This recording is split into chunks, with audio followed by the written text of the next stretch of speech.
Hey folks, welcome to the Auman Landscape YouTube channel. Time for a fleet check here. We're going to show a couple of trucks that we have in the fleet now and the way they're outfitted and set up. So here we go.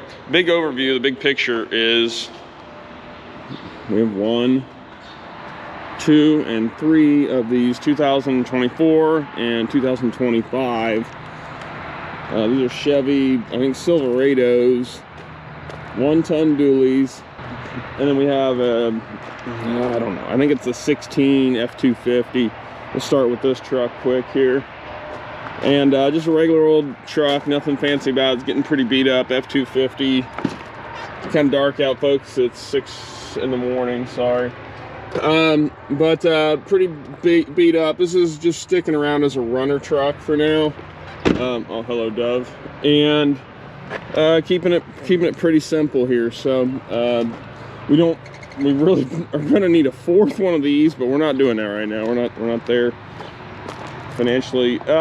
These trucks are dirty for starters. Holy smokes. And whatever, each truck is set up almost exactly the same. We'll go do the truck on the inside since the lighting's better, but the guys are loaded up, ready to go. This is going to a stormwater job in Troy, Ohio. So these guys are heading to Troy here in just a little bit, matter of fact. That truck's going to Troy, Ohio for a stormwater job today. That truck is going, I guess, I don't know where that truck is going. I'm terribly confused now. This truck is, I don't know what's going where. We're supposed to be loaded up at night, and I feel like this truck is not loaded, and they're going to want those ladders. So I don't know, we'll have to talk about that. We have a big push that the trucks need to be loaded at night and they need to be fueled up at night, and the reason for that is the guys want to get home, and so they're going to load up quickly, and then overnight they've got time to think about if they forgot anything or missed something on the list, and then in the morning throw the extra thing on they forgot and then get to the job site. Well, in the morning, when we're loaded, ready to go, it's come in, we powwow for a minute, and then they're out the door. Fast load outs, because guys want to get home in the evening, so they're going to load up faster. That's basic psychology. I'm sorry, but that's the way it is, folks. So, and we tell the guys, this is why we do this, and we're not, it's the reason. So we got to load up quick and get out of here quick, because the more productive we are on site, the faster guys, or the more we can pay people, ultimately at the end of the day. Okay, so we wanted toolboxes all over these things. And so each toolbox, like, that's a disaster. We got to get some organization going in these things. So if anybody has like racking or anything in here that you can recommend, especially on the tool end of things. We've got some paver pullers. This is Travis's truck. That's what's going on here. Okay, cool. But all these trucks, so this is where we keep our long-handled tools in this one. Make sure that's right. And that's where we keep our long-handled tools and some screed bars. Each truck has a tool kit. We actually have a list that says what each truck has in it.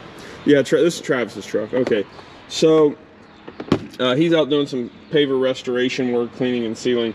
We're setting up a policy to make sure guys are keeping these things clean. So with a tub of towels for wipe down. That kind of stuff drives me just bananas. So make sure somebody sees it and takes care of it. What we went with was a gas engine, and then we like these 10-speed Allisons, even though I'm told they're fake Allison's transmissions. They're not real because they're just licensed for Chevy to make them. I don't know, I don't care.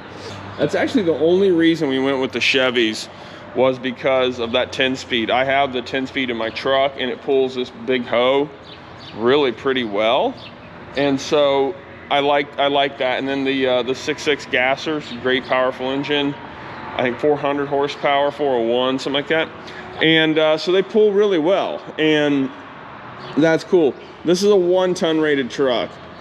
Ultimately, we're going to do Ford like F550, F450s next go round, because they still look like a pickup size truck, but with a bit more towing capacity and hauling capacity. These 1 tons, by the time you put a toolbox on them and a dump body, weight capacity wise, you put about 3 Bobcat scoops of gravel in it. It's about all at once. Actually, not power wise necessarily, but definitely like weight and stability. The trucks really, that platform's really, I'm gonna be brutally honest here, they're unimpressive. They're fine and adequate, but they're unimpressive. They don't go anything above adequate as far as towing capacity. So, and we don't have these to be dump truck company. We don't have these to haul 20 tons on site. That's not the thing. We have that material delivered.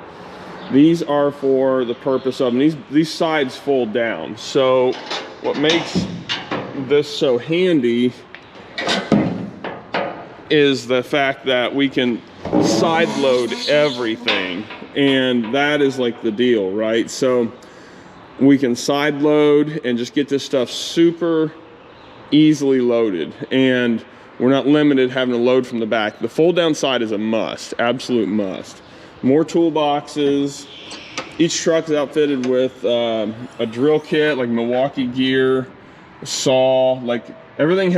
Every single truck has all this basic stuff in it, no matter what. So behind the seat is people's winter gear but there's a fire extinguisher and stuff under there. So I got to get on people to get their winter gear out of the trucks.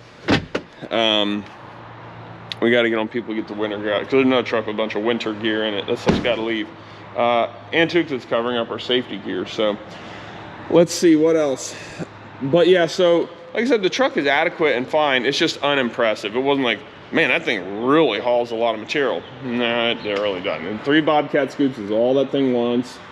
And that's okay, because we also have it really heavily laden with a lot of tools, a big heavy steel bed. If we could afford the aluminum bodies, or a body that's weighter, and there's a price there. If we were doing delivery hauling for like a little garden center or something, and we could haul, you think about that, if the bed's an extra $3,000 or $5 or whatever, and you can haul an extra ton every single day if you're a garden center, and if you run those numbers, it's just math. All of this is just mathematics, guys, right? So that's a huge element, right? So it might justify the lighter stainless or aluminum beds. Ultimately, when we get into the F550s and stuff like that, we'll just be in a better cash state and a better financial state even more, so we can keep upgrading trucks. We didn't do diesels because we're in Fairfield County, Ohio, and anytime we're going to be in the hills, like in southern Fairfield County or Hocking Hills, Hocking County, and so forth, and we got to haul this thing around, we contract haul this thing. We pay people to haul this for us. And we might haul the Bobcat, but even then, if we're really going to be dogging these things in the hills, we're gonna have most of our equipment delivered, actually. So we don't put our trucks through that much work. But hauling local, where it's relatively flat, we'll haul the big hoe, we'll haul everything else. And that's that. But the truck runs, these trucks all have like, I think 1,700 miles on them, like nothing. Yeah, this truck's got 3,200 miles. But it's a good engine. It sounds good. Have 2 new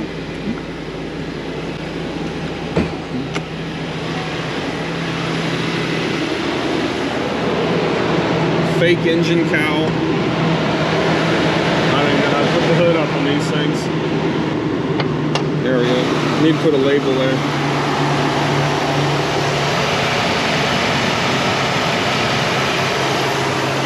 Nothing much to it, really. Pretty simple, and that's what we like. And then 2 of these trucks we are leasing, and the other 2 trucks, I'm sorry, 2 of these trucks we are leasing, and the other truck we financed. And the reason we're going a lease route on so much stuff is we always want to be in newer trucks. And then also on top of that, so lease payment with high residuals. So in other words, we would owe a lot of money on the truck at the end of the lease, and that keeps our payments down real low.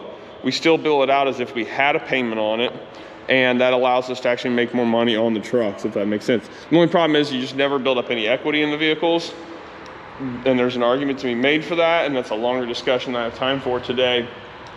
But it also keeps our perceived debt load down to banks. So if we want to acquire a company a few years and borrow a bunch of money to buy a company out, we look really good on paper to do an acquisition of a company, and that's part of our long-term game plan here. So good looking trucks, good looking fleet now, simple branding, simple logos on these. We had a company do, they did the upfit for us, welded on, they put the huge receiver. That's not the 3.5 inch or 3 inch, but it's the 2.5 inch receiver on there. And then we're always trying to figure out what the best hitch assembly is. Backup cameras are a must with this truck because your visibility is not very good. Tailgate, of course, more fold down sides, the toolboxes. We really need to wash these things. They look really, really kind of icky. But that's kind of the fleet check here, folks, for us at Auman. But really a good looking fleet going down the road, but very expensive. And that's okay. I think these things go out the door at our cost at at 70 bucks a day, I think. And so if you have the work and you can do the the mathematics, and you have the workload, we use LMN. And every day these trucks go out, they're billed $70 to our client, then with some markup and stuff on it. But I think it's 50 or 70 bucks a day, I can't remember. But over 10 months of the year.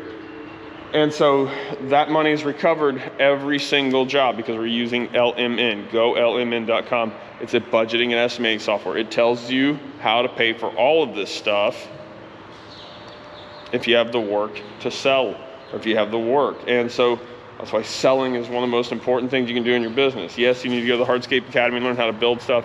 And yes, you need to go to trainings all the time, but you've got to be selling, always, always selling. And that's why I wanted to get out of the field, so I could always be selling work and growing the company. That's what we wanted to do. For that, vibe check here, truck check. That's a quick update. Got the cab lights on it, looks pretty good. Might add a couple more simple decals or lettering. We also need to, the guys get confused on whose truck is what. And so it's kind of funny, we don't know. We need to get some little indicators on it, so whose truck is, whose or what truck is what. One of the things too we're going to be doing to keep trucks orderly and so that tools don't float between trucks and one truck ends up with too many shovels is color coding. And each of these trucks is going to have either tools painted a certain color or with this tape wrapped around each of our Milwaukee drills and all that stuff. But for example, Hardscape Academy here, anything with a blue, this is the Hardscape Academy cage, so anything with a blue dot on it means it stays in this cage, it goes with this cage. Anything on this cage is our planting cage, so it's green, so it's green dots on that. That's a pump cage, that doesn't count. And then the stormwater cage out there, we don't have a color dedicated for it yet. I forget what one we're going to use for that. But this is Travis's truck, so it's going to be yellow. Every tool is going to have a yellow stripe or yellow paint dot. Bo's truck is gray. Every truck is going to have a gray, because he's a big Buckeye fan. Every truck is going to have a gray dot or a piece of gray tape on it. Keith's truck, again, is going to be everything green, because he handles more of our planting and horticultural type stuff. So that's the game plan with that. But literally every tool is going to have, this stuff. Okay, that being said, folks, that's it. Again, all trucks, we have a checklist for each truck. Maybe we'll put that on the hardscapeacademy.com, and folks can go there and download it. I'll tell you what, let's plan on doing that. Hunter, don't let me forget to do that. But we'll do this. We'll get our checklist. No trash can. Where is it at? It's time spent looking is wasted time, right? We need more trash cans everywhere. Like Disney World, trash cans everywhere. We need them here too. But so we're going to do a big inventory on each of these trucks and make sure each truck has exactly what we need on it. And so that every truck is uniform. So that's got the storm kit on it. Oh, this is Bo's truck. Okay, that's what's going up. And so Bo we're trying to figure this out, what the best tool setup is to hold long handle tools.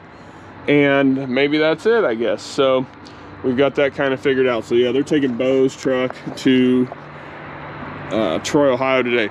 Now, the bad thing is,